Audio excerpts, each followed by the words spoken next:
Assalamualaikum warahmatullahi wabarakatuh. Nahmaduhu wa nusalli ala rasulil karim, amma ba'du. Pemirsa Munajat Channel rahimakumullah. Jumpa lagi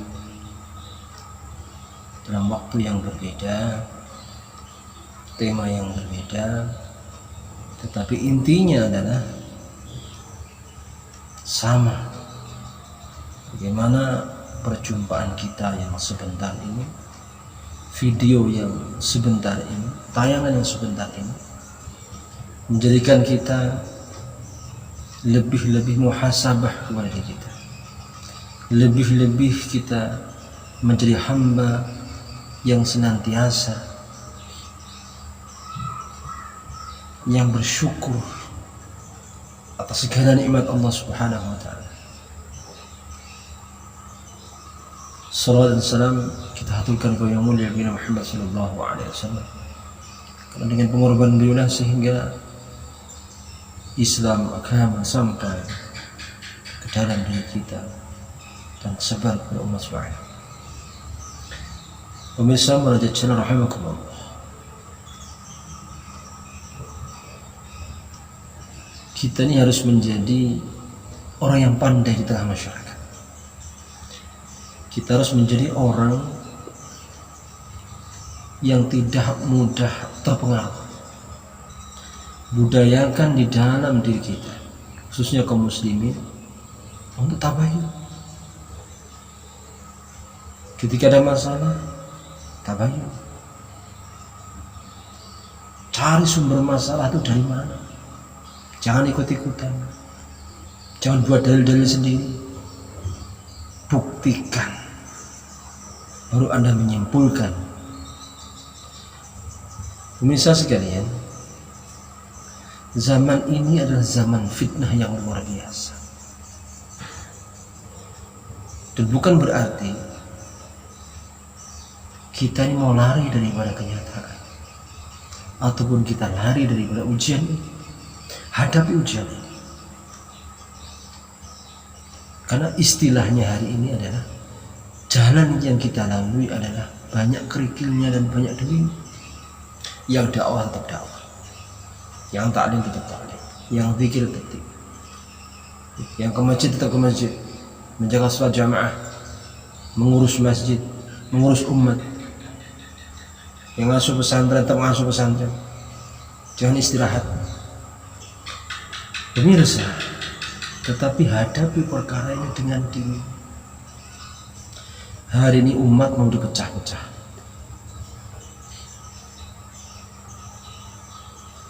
Kelompok daripada Islam hari ini mau dipecah-pecah. Anda percaya, Anda tidak. Itulah hari ini yang terjadi. Ulama dengan ulama mau dibenturkan. Dan ada pihak yang ketiga, habaib dan habaib dibentur-benturkan. Dan ada pihak yang ketiga.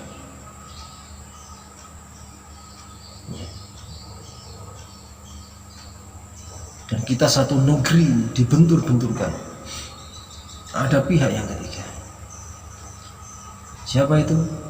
Orang yang tidak suka dengan persatuan dan kesatuan.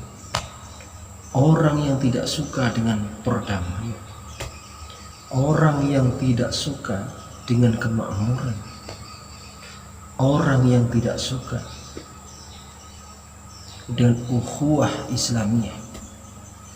Orang yang tidak suka dengan kerukunan antar umat beragama. Pemirsa rahimakumullah, kita harus jeli, harus pandai. Apa yang kita buat zaman fitnah seperti ini? Hadapkan hati kita, adukan masalah kita kepada Allah. Karena yang memberi masalah adalah Allah, yang memberi ujian adalah Allah. Ketika kita lari daripada masalah, tambah masalah, tambah masalah. Adukan kepada Allah. Pemirsa rahimakumullah,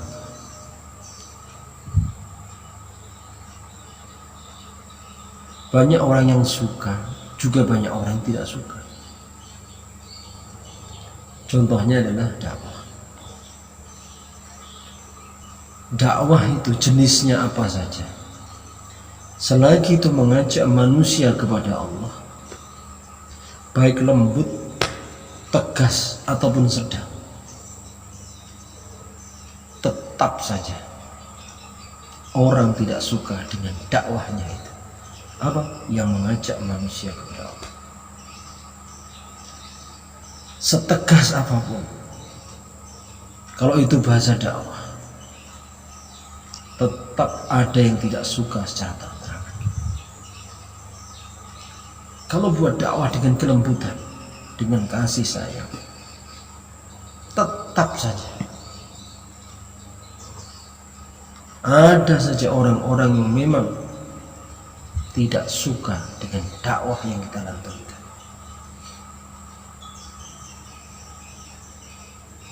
Insyaallah kita kembali ke sejarah Nabi.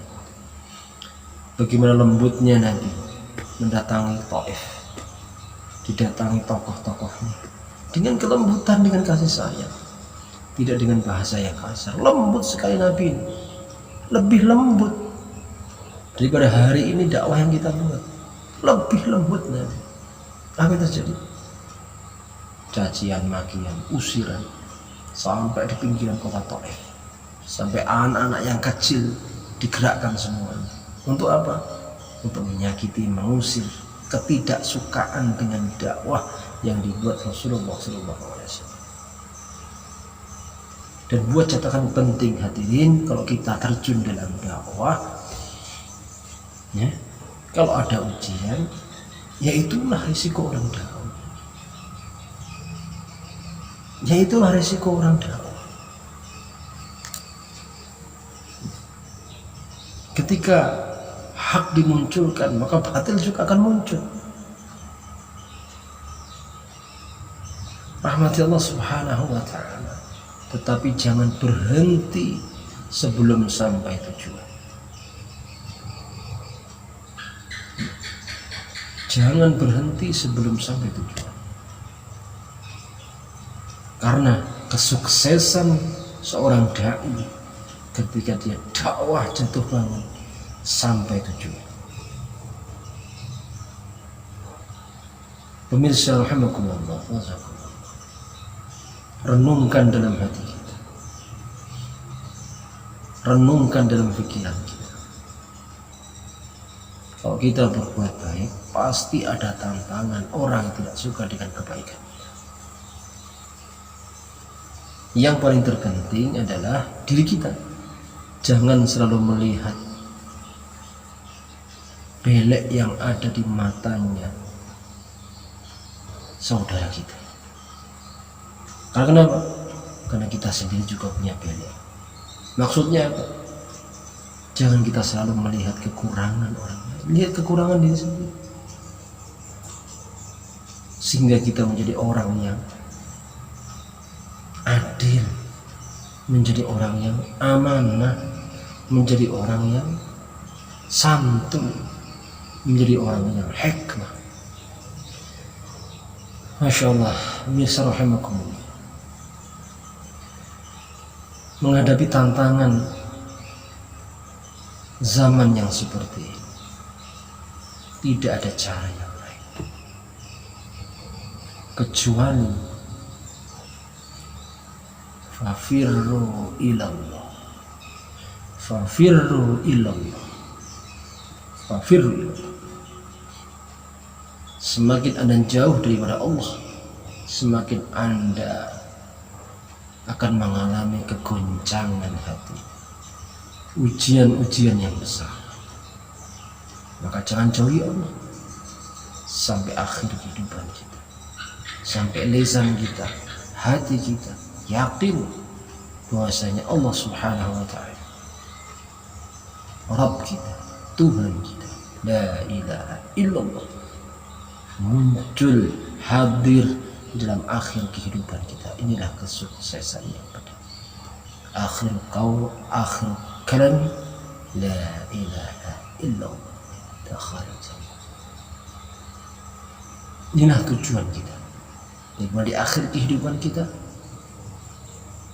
mengucapkan kalimat yang paling disukai Allah, La ilaha illallah. Semoga pesan yang singkat ini bermanfaat, dakwah yang singkat ini bermanfaat, dan mudzakarah yang singkat bermanfaat. Mohon maaf khilaf dan salahnya. Saya manusia biasa, kami manusia biasa, tetapi Allah perintahkan kita saling untuk menasihati, berwasiat satu sama lain. Agar apa? Agar kita menjadi diri yang lebih takwa, menjadi diri yang lebih sayang, santun, menjadi diri yang senantiasa merasa sayang kepada saudara kita. Demikian, rahimakumullah, jazakumullah khair. Assalamualaikum warahmatullahi wabarakatuh.